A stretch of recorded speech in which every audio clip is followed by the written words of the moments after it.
Imposter syndrome.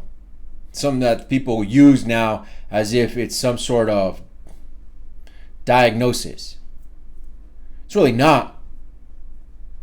And don't get me wrong, I understand there's individuals who think that there's somebody that they're not, but that's what it boils down to.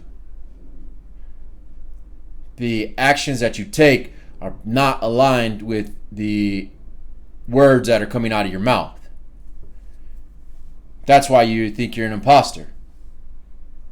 Oh, I can't get this done because I'm an imposter. No, you haven't done the work and now you're trying to tell people how to do it. That's why you're an imposter. It's like lying on your resume. I know that's a common thing nowadays, but you're eventually going to get found out. Being an imposter is not allowing your truth to actually be your truth. If you're a lazy ass and you don't get up till 10, 11 in the morning, and the first thing that you do is gorge yourself with social media, some sort of coffee, some sort of pastry, some sort of carb, but you go to the gym and you feel like you're an imposter working out, it's because you are. You probably just go to the gym so that you can say you go to the gym. Probably one of the ones that take a picture at the gym too, just so that you can prove to everybody that, well, I went to the gym and I said I was going to go to the gym, so here I am. Imposter syndrome comes from not aligning yourself.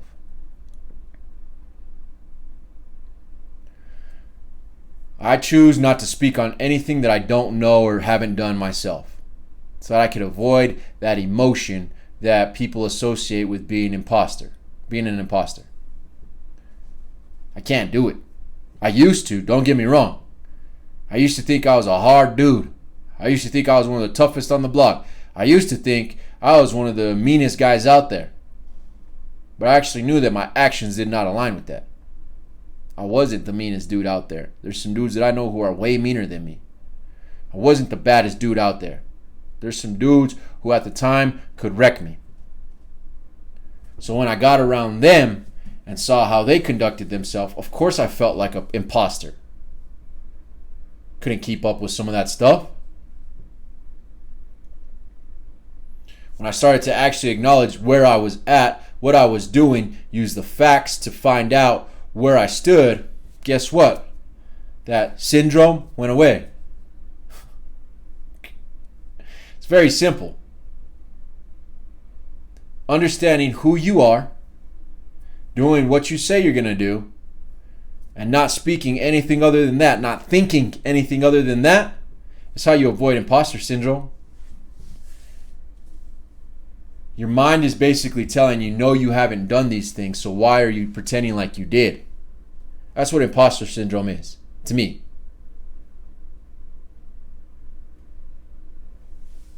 Individuals who walk around with their chest out, their head up, because they complete their daily tasks, they do what's difficult for them, they live a certain way.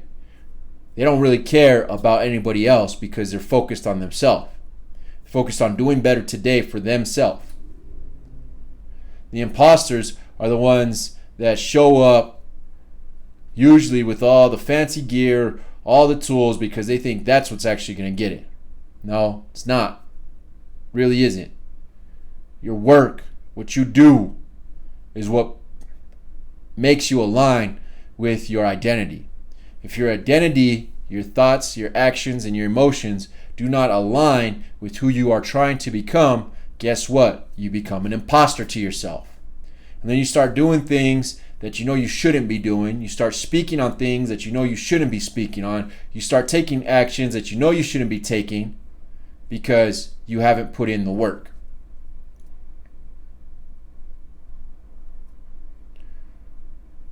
Someone who tells me, oh yeah, I used to inject heroin too. Great. What kind of needle did you use, homie? If you can't tell me the gauge of the needle that you use and the amount of cc's that you were blasting, then guess what? I know you didn't do nothing. It's comical how much people get away with nowadays. And because of social media, because we don't have individuals checking people anymore, you don't have an actual account of who you are, where you're at, in proportion to what you say you are and who you think you are. Ooh, that's good. I had individuals check me and show me that I wasn't a badass. I had individuals check me and show me that I wasn't the biggest dude. But guess what? I learned. I identified my areas of opportunity and I started to magnify those so I can get better at them. I wouldn't just leverage what I was good at. I started working on the things that I needed, my weak spots. The opportunities that I have to move, the opportunities that I have to grow are the things that I started to focus on.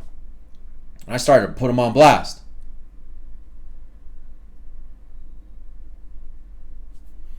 Imposters are people who pretend to be something that they're actually not. Calling it a syndrome just gives you another excuse.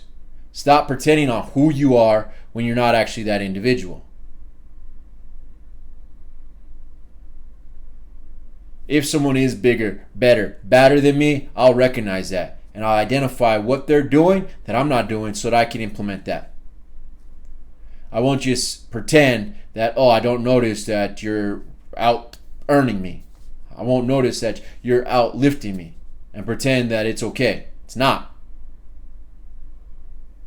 If I say that I'm going to be 200 pounds, then I better get to 200 pounds.